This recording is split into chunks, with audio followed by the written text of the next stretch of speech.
Hi guys, welcome to my Risa Villanueva vlogs.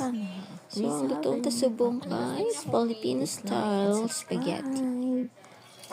So, ready naman to ang ato ni spaghetti noodles. I-drain lang to siya kaginset aside.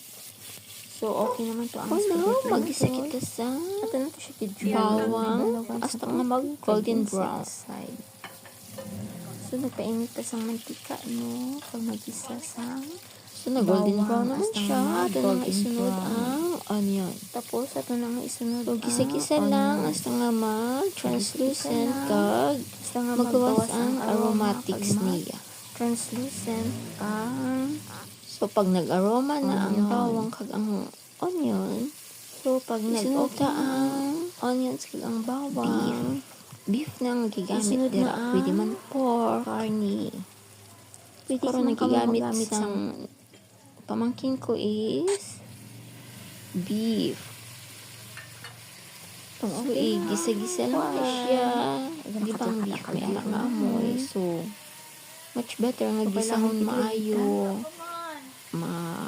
Magtubig-tubig mo na siya. Hasta nga pahuksan para madula ang amoy isang beef. Pork or beef or ihalo ni mo ang So, may isa ka part ni halin sa freezer. Gitakluban lang to siya hasta nga natunaw. So, pag na-okay na siya, So, pag okay na ang beef, nag-dry na, nag-caramelize na to ang basta nga beef. prito-prito siyang hotdog. Ibutan na ang spaghetti sauce.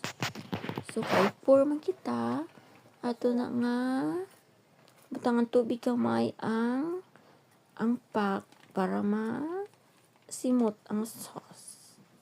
So, mikos-mikos lang, pabukal, butangan sang evap, condensed milk, kag cheese. So, arang ang condensed milk ang amon ni ginbutang kag ang evap alpine gigamit. So, mikos-mikos lang.